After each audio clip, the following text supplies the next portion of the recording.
Divine, I will send it to you by email. Whoever wants, I will send it to you by email. Yasmin, I will send it by email. Okay? Okay, thank you so much. Me also. Rangada, I just want to share now we are discussing about reading. Mother has read the last, she started reading the last 6 chapters. Yeah.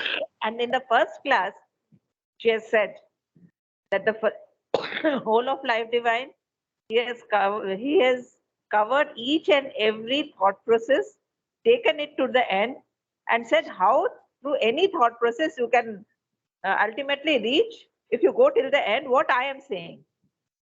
So it is, I think, in 9th volume of CWM. In between 1957, I think the date is November 27th. I'm not sure of the date, but around that day. It is in the month of November 1957. So everybody can read that, because Mother has said that Life Divine, if you want to know only what Shri Aurobindo is saying, read that last 6 chapters, which she has picked up. But if you want to read the whole, and it will take us 10 years, that's what she has said. Because quite right. So, Archana, what you are referring to, you put it on the chat. I'll put the exact date, the reference. Okay. Yeah, then we can read it. I also would like to see that. Yeah.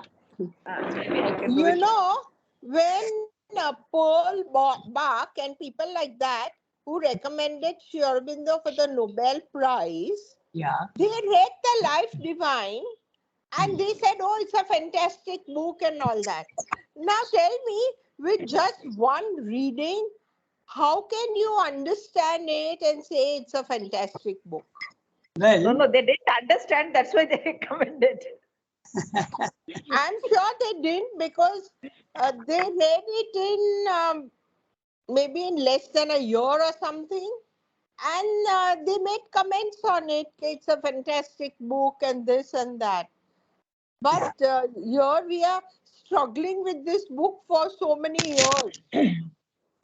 yes, Jasmine, remember that everybody is not on an equal footing in understanding. Huh? There are Gabriela Mistral, okay, the Nobel Prize winner from South America, Pearl Buck, who was a novelist, okay, yeah, and many others, okay, who are very intelligent and they have a philosophical mind. And when they have a philosophical mind, they have questions, and all the questions are answered with the Vedantic philosophy, and particularly Sridhar's interpretation of it. Interpretation of Vedanta is fantastic. So naturally they are impressed. And not only that, what you're saying is true, that you may not understand everything. But some of the things that you understand here and there, spread out over these 1,000 pages, is so fantastic a revelation that it completely upsets you, your whole thinking. Okay? That's the reason. I don't claim that all those who read the Life Divine have understood from top to bottom. Nobody can, because that is written from the highest levels. But even what little bit you can understand, if the whole is 100%, even if you understand 10%, okay, 90% you may not have understood, it will be fantastic revelation. That's the thing. And then if you supplement it with Savitri and his essay on the Gita and everything, then it becomes absolutely certain that what he is writing is absolutely historical. Okay, historic. Okay, so that's why we try to do our best. Everybody is trying to do their best. But how can you understand Srimad fully? Not possible without mental understanding. But those who are at a slightly higher level of consciousness, like those who have reached the Brahman consciousness, naturally they'll understand it better. So anyway, I know that Amal fairly understood him, and at times he would also write in this, beating around the bush style. You keep on repeating one thing and looking at it from various angles. yes. So I told Amal, to me it looks as if you're beating around the bush. To my lonely mortal thinking, I said that is what it appears to be. But I know that he is making it absolutely clear so that there are no arguments left unanswered. Yeah, that's right. And what you are saying about Amal Kiran, I dare say that beating around the bush was one of his characteristics. I can tell you that very clearly. Yeah? He used to always sort of, the essence is there and he will spin a lot of things all around that essence, okay? And sometimes go overboard. Okay, there is absolutely no doubt about it that he used to go overboard with his mental constructions. His problem was too much of active mind, very intelligent, very understanding, and yet he will go beyond that. That was his characteristic. And that's why he could not silence his mind. I asked him, I told you, no? I asked him, Yeah. have you silenced your mind? He said, no. But one day I asked him also, then what have you achieved in your sadhana? What have you achieved? I asked him. And he told me, I have been able to put my aspiration and my heart and send it like a stream towards others' feet. That's what he told me. He told me that that much I am able to do. Okay? Yeah, because he opened to his psychic being in 5 months. That's right. Exactly in 5 months. He says you have to keep on aspiring only for one thing. Don't think of anything else. Open to your psychic being. And of course, he had the Divine Mother's physical help up there. So he opened to the psychic being, and I mean, he had reached levels of the higher mind because in his conversation with Sri Aurobindo, Sri Aurobindo writes that these lines of yours are from the illumined mind, and he could definitely do a thought reading. That I know for sure, because he used to read my thoughts. Yeah, that many And I can. was so scared to think of anything else. I said, because you are sitting and reading my thoughts. Okay, since you are talking and we have already today, I'll clarify some of your thinking. Okay, see, first thing is when Svendu is saying that your lines have come from the higher mind, it has come from this way, that way, it does not mean that he has reached that place.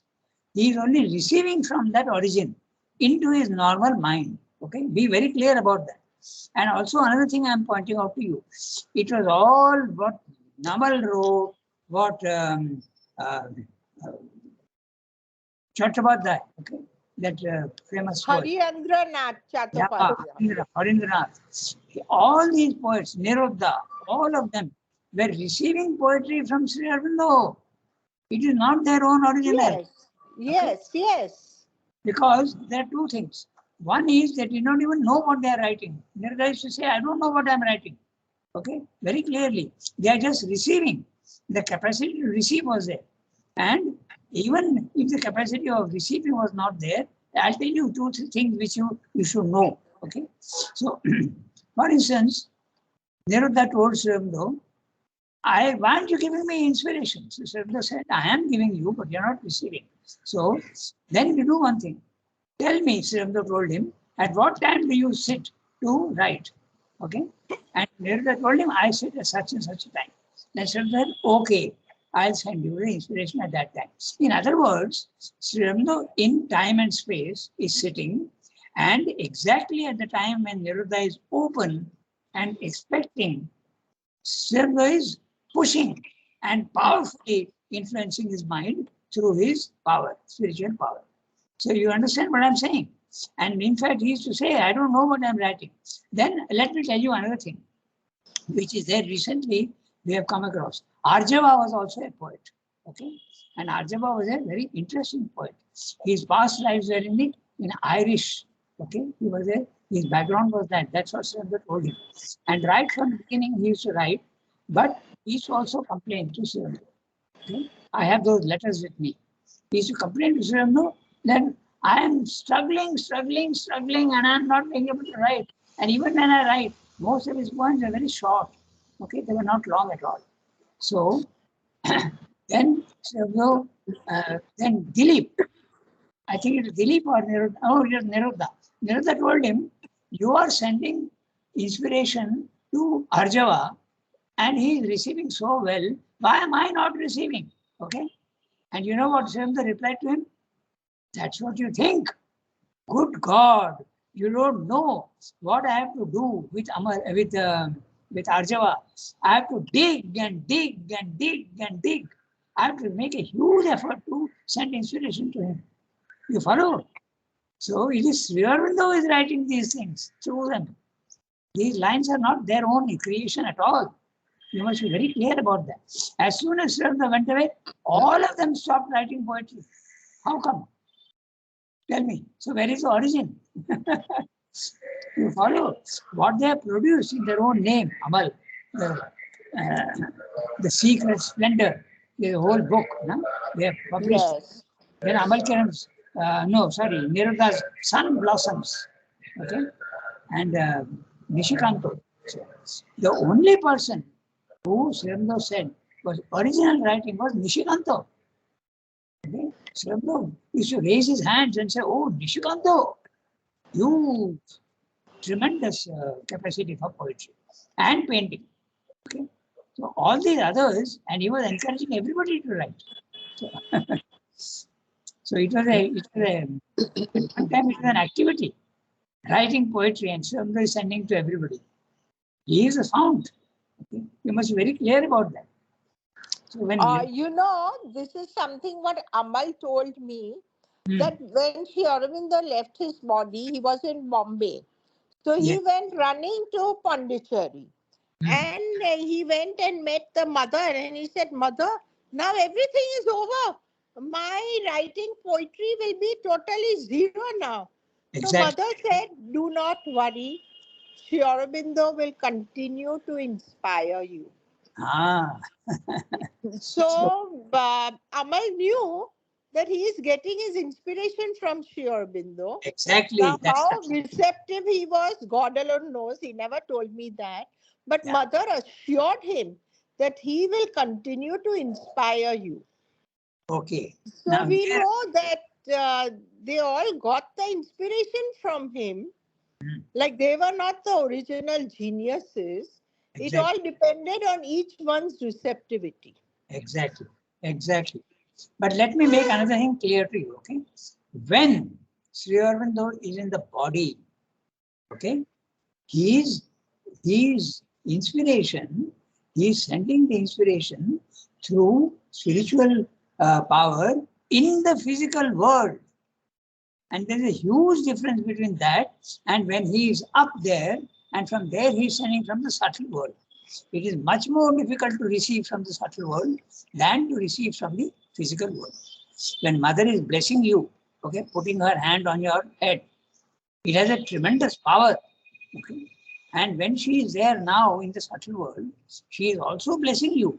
But is it the same effect? It is not. Okay? It depends on your receptivity. So whether even if you are less receptive, the physical force in the physical world, when the avatar is there, its effect is much more. Otherwise, tell me, why should an avatar come down at all? He can go on sending his power from up, but he takes the trouble of coming down to the physical world in a human body. That's the reason why, that's the usefulness of the avatar. In fact, we read that in the essay on the Gita the other day, that what work he can do there is something. So he need not have come down only if he has to do Loka Sangrahanartham. But he is coming down because he is showing the way, and also he is like a lighthouse. He is spreading his light, his consciousness, his power, okay? His love, he is spreading. It is going all over the world. Okay? This is the thing. So many of these ideas, you must be very clear about them, because sometimes, oh, mother is always there. Yeah, of course she is there. But are you receiving? That's the whole question. It's much more easier to receive, because even if you are not in a receiving mood, if she puts her hand on your head, it will have a physical effect, not a subtle effect. Yes, but what do people like us do who have never met the mother physically? You have to try individually on your own. Okay, there is something called fortune, and there is no doubt that there is a fortune. But that fortune, you must be ready to receive. And if you are ready to receive, Venkat, yeah, tell me. In a way, we can say that now we have to be more open, more receptive to receive her than Absolutely. if she was when she was there physically. So we have to do a little more work now, much more work now than we could have done when if we were there when she was there. We would have met her. That's exactly what I'm saying. That's exactly I was saying it from some other angle, but you are saying it from the physical angle. It's absolutely correct. That's exactly what I'm saying. But I feel the most important thing is to have faith. Faith that she is there to help us. Of course. If you are open but you don't have the faith, then it is futile. No, but will you open if you have no faith? Yeah, so exactly, one has Rangada. I was going to say, how faith. can you? Yeah. How can, So yes, but how it's can you only- open? Yeah, so faith is something very, very important because Of course. finally it is faith that cures. Exactly. Unless I think unless you are unless you have faith in something, how can you open You to are- that? I won't open to somebody whom I don't trust, whom I don't know. I will open to somebody only when I trust him. Exactly. No, Trusting her. that is very true. But to have absolute faith is very difficult. I did have one sort of experience recently where I said, no, I will have absolute faith in the mother that this will be done. But then we are always a split personality, and there is another part telling you, don't be stupid. You Yes. know? And That's there is a part which is telling you, no, have complete faith in the Divine Mother and she'll do it. So I rejected the part which told me, and I said, okay, no, whatever happens, I'm just going to listen and have faith in the mother. So we all have a split personality which splits up our faith. Yeah. And we have to learn to avoid the other part which is telling you the opposite. Yes. So to have a total surrendered faith in the Divine Mother, I feel is difficult. But Of I know one person, and that was Temi Ben, who was, oh my God, totally surrendered to the mother. Yeah. She was, I mean, if you ask me an example of surrender, of course, the Divine Mother is the first example because when she met Sri Aurobindo, he said, no, that she was like a blank page, totally surrendered. And after that, in my personal experience, I've seen Temi Ben. She was a real evolved soul. Yes, yes. The woman is a wonderful person, no doubt about it. I used to have a session with her every Saturday. We used to go and I used to go to Golconda and we used to have tea. And she used to tell me whatever she wanted to do with Savitri and agenda. She was wanting to coordinate the two. And she was telling me to start the work. Yeah, it's a very interesting thing. But let me tell you one thing. Faith. Even Faith. Rangada, even Sri Arvind has told that first we start with blind faith, and nobody can ever say that the faith, his or her faith is complete or surrender is complete. It is not possible. But yes, faith we start with. And second thing, another thing I wanted to add when about the faith, that not faith that what should be done, but what I want should be done. I should have faith even when I see that what I wanted is not done at all. Even then, the faith that yes, that is what mother wanted. Yeah. And also, faith need not be only spiritual. Okay, it can be vital. It can be mental. Now, note interestingly, as Surendra says in one place, that without faith, some faith is there in life, because if you don't have the faith, belief that it will be done, even a businessman has got faith in his own success. Okay, that faith is something.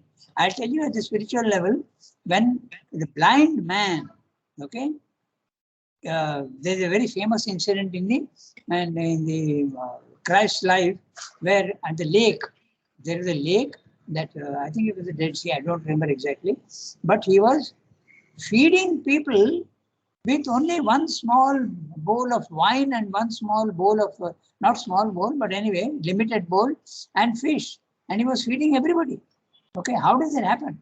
So this blind person came to him, a leper came to him, and he cured all of them. And he told the blind man, he was stuck, he was thunderstruck, the blind man, when he could see. And Christ told him, it is your faith that has cured you. He refused to take credit for it altogether. Okay, he said, it is your faith that has cured you. So faith can be there and everywhere. Now tell me, if Thomas Alva Edison, okay, 250 times it is said, some say 1,000 times he went on trying to invent the bulb. Okay. Now, if you don't have faith, are you going to go on failing 250 times? It is not possible. So faith is there everywhere at any level. Even scientists, okay. Now look at the work that these researchers do when they go into the jungles and study animals. Okay. They know that they have to do this. There is a faith that it has to be done and it will be done. So faith is at many levels. Of course, the spiritual faith is the most difficult, but you can have also faith in your own self. And faith is very important because faith is the one that says, yes, I will succeed. Okay. Even nowadays, sports people are being taught that. All these sporting teams, football, cricket, they have got psychologists with them who tell them, believe in yourself. Okay. If you do that, then your performance will be, you must believe in yourself fully. So faith is absolutely essential for even life, not only spiritual life. Okay. It's very interesting. May I say something? Go ahead. You know, when I had been to Israel, there is one church. And in that church, that is the place where Christ, from some 5 loaves of bread and fish, he made so many, like he multiplied them and fed the whole crowd. So in that church, on the flooring, etc., they have these little tiles with the fish and bread drawn. Yeah. And Mother has said that like even Christ sort of hit his head and say, okay, listen, I can cure the blind if he has faith. But a stupid person, I cannot give him intelligence. You know, Mother has said in our conversations that even Christ said, okay, if you are a stupid idiot, I cannot give you intelligence. That's right. There is. Not in those words exactly, but it is there, yes. Yeah, something. In essence, it's something like that. Okay.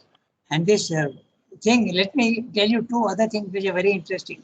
Have you heard of Neem Karoli Baba? Okay. No. Yeah, okay. He was also a yogi, and he was very much, his name and fame spread because of an American. Okay. And when the American came to him, he told him what he's going to do in the future.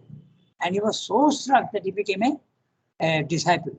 And he spread in America, he spread the word of Neem Karoli Baba, and he is very well known. What he used to do, he used to sit and people used to come to him. Sometimes even 50, 60, 70, 100 people. And when they used to come, somebody used to bring some apples, and he used to always sit with a chadar, okay, a big blanket like. And whatever people used to give him, he's putting it under the blanket. Now, somebody comes with 12 apples, 1 dozen, and he puts it under the blanket. Then 50, 60 people are there. He distributes 1 apple to everybody. This is there, okay, very clearly. How do they do that? Okay. Then you must also remember the other story of Sri Krishna. Okay. These are also related. Sri Krishna is called by Draupadi because they have finished their lunch, they have finished their meal, and this Durvasa comes with 100 people and he says, we want to eat, feed us. So Draupadi is absolutely stunned. She doesn't know what to do. So she calls Krishna. Say, come, tell me what to do. I am stuck like this. So Krishna says, give me your old vessel which I have not yet washed. Okay. And he sees that there is 1 small grain of rice stuck in that. So he takes that and puts it in his mouth, and that satisfies the whole world. Okay. So the Durvasa says, you don't want to eat, we are full already. So this is exactly the same thing, that this power is there. It can be done. Okay, so so we have had a very No, but interesting. this Baba which you talked of, Yeah. if he took 12 apples, put it under his blanket, and then he gave 60 apples away, Yes. did he by any chance take it from the subtle physical world, what this Satya Sai Baba was doing? See, these are the mechanisms of the power. So that mechanism of the power, unless you yourself have done, I can't say. But it is possible that he has done that. Okay? If Christ can do it, okay, so can this man. And it is recorded. It's recorded in his book, Neem Karoli Baba. There is a big temple now, and I don't say that he was a fantastic yogi, but this power he had. What powers he had, we don't know. But if you type on the internet Neem Karoli Baba, you will see his pictures are there and his temple is there. Okay, there is a pilgrimage. People go to him in a lot of. India is full of yogis who are not even known. Okay, some come to be known because their fame is spread, but there are hundreds and hundreds who have not wanting at all any publicity. So that is the nature of this country. Okay, that's why this atmosphere is there.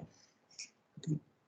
When people want to go up, yeah, tell me. Also, the Zuckerberg of Facebook, no?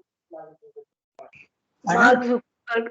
Mark Zuckerberg of Facebook is the CEO of Facebook, no? Kiran, I couldn't catch the Ah, words. Zuckerberg of Facebook. Ah, Ah, Facebook. he also came to Neem Karoli Baba and he ate a half apple and he gave to him.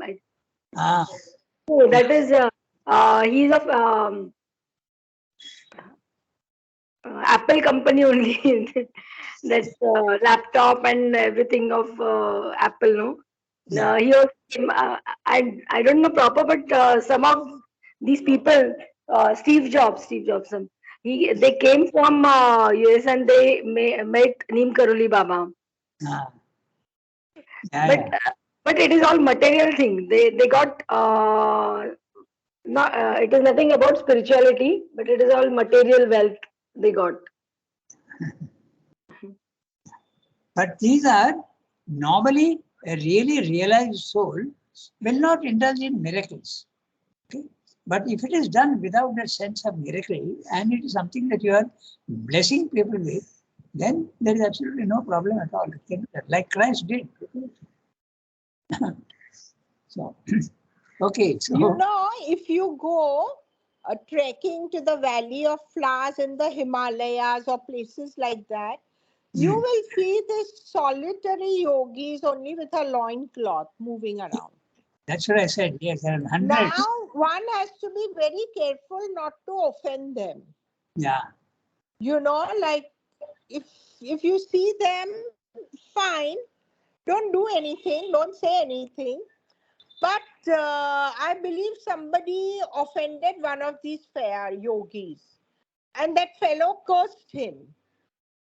You know, so one has to be very careful when one goes in the Himalayas, that if you meet a yogi only in a loincloth, while you and I are wearing sweaters and whatnot, woolies, then don't ever offend these people and immediately think of Mother and Sri Aurobindo and ask for their protection. Yeah. Because these people are little higher up, but they've not lost their ego. So if you offend them, they have the power to curse you. Yeah. But I don't know how yes, true this is. Jasmine, should you not offend anybody? Why only the yogis with loincloth? No. What I mean by offend is that Yeah. they may come and approach you for various things. Yes. If he approaches you for something, then if you like tell him, "Arey, you stupid man, just go away," this, that, you Okay. know. But if you just say Om Namo Bhagavate or say something like this to him, or bow down, then he'll just pass by and he will not bother you or ask you for anything. Of course, we don't have to go and offend anybody, but you never know. There are people, when you go trekking and all in the Himalayas, especially in the Valley of Flowers, because in summer a lot of them just roam around up there.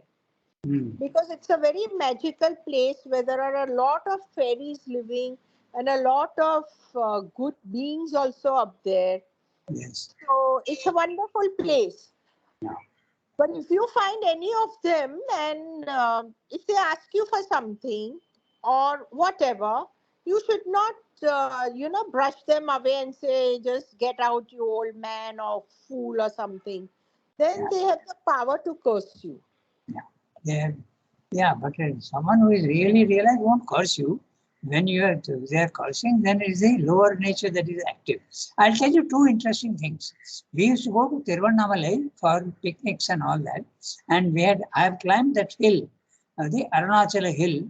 It's about 500 feet above sea level, okay, from the base, and we had climbed that. It takes about 1.5 hours to go up, and 1 hour to come down. So we had gone there, and we were told that there is a yogi sitting behind the bushes at the summit. And we really saw that, okay? But without disturbing him, we put bananas and other food at his by his side. Very quietly, he did not even respond. But such people are there in India all over, okay? This is exactly so. There are people who don't even, and they're not interested in publicity. They're just interested in their own reaching their goal, okay? So, but I'll tell you one thing about this offending sadhaks and yogis. Once what happened, somebody came to the ashram gate, and ashram gate is very famous for misbehavior with visitors.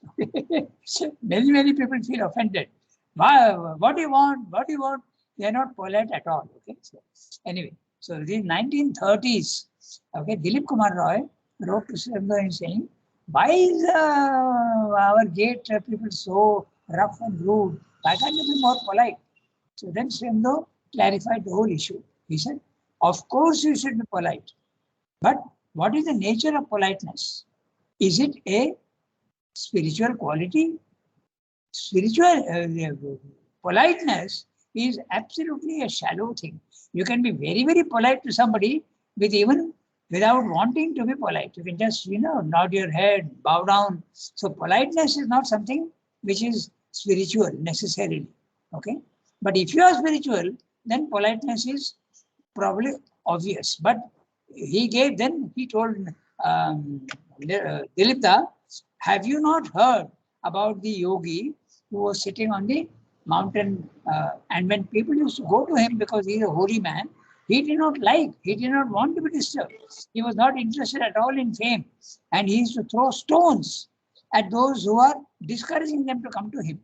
So now when someone is throwing stones at you, okay, is it out of a angry thing, or is it just that? So this is what Sri Aurobindo said.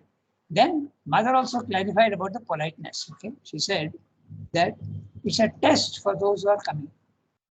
If you are offended by the impolite behavior at the gate, it clearly implies that you are not ready for a spiritual life. So it's a test. So politeness is of course needed, but it is not something that is stressed. I'll tell you something interesting. In the outside world, politeness is absolutely imposed. You have to bow down to your elders. You have to bow down and touch their feet. Okay, all these things you have to do. You have to receive them well. But our children in the ashram school, okay, this politeness is not taught. The right values are taught. Whether they are receiving or not is another thing. But there is a politeness in our kids. That doesn't mean to say that they are bad kids. Politeness is something very shallow. I'm not saying that it should not be done. Of course it should be. You should be polite. And not only polite, but polite even spiritually. Humility should be there. But politeness by itself is not a quality which is very, very valuable. That's it.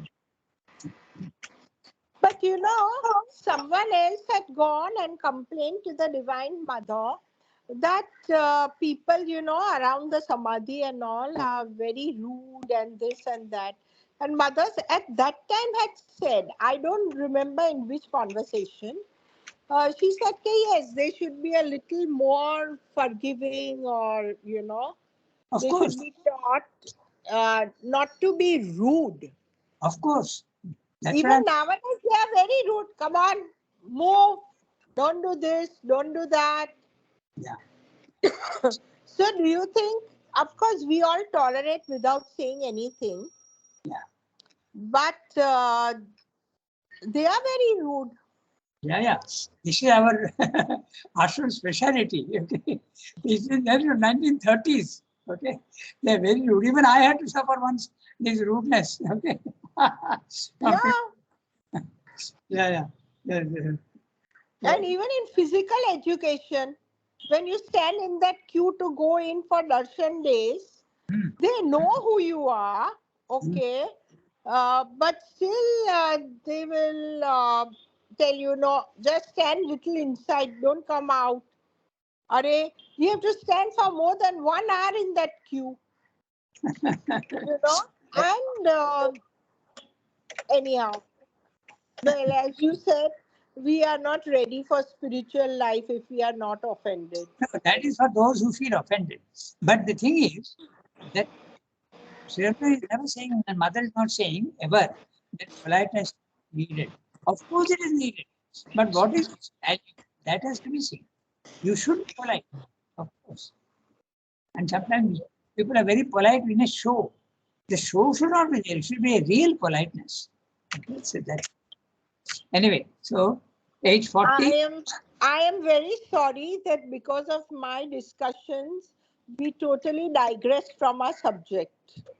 Okay, Sunki is saying, putting something on our on the chat. Okay, so, and Archana Di, if you remember, please put that reference which you referred to on the chat. Arjana already did. Arjana already did. And you know, this talk is very you know, exciting and interesting to me, Jasmine. So you don't need to worry, I think. You have put already some from mother's course. Okay. Yes. But it was very impressive, you know. In Sri Aurobindo, faith is very, I mean, deep than the normal idea we usually have in Christianity. So yeah, this is a very exciting talk. So, Sunki, what you put up is very interesting. It's nice. In nice, there is pleasantness, but good is good and can be without pleasantness. When Durga This is what you exactly said, right? Right before. Exactly. Okay. Au revoir, everybody. Merci beaucoup. Merci beaucoup. And be polite to everybody. And do not Yes, offend today the yogis in Himalaya.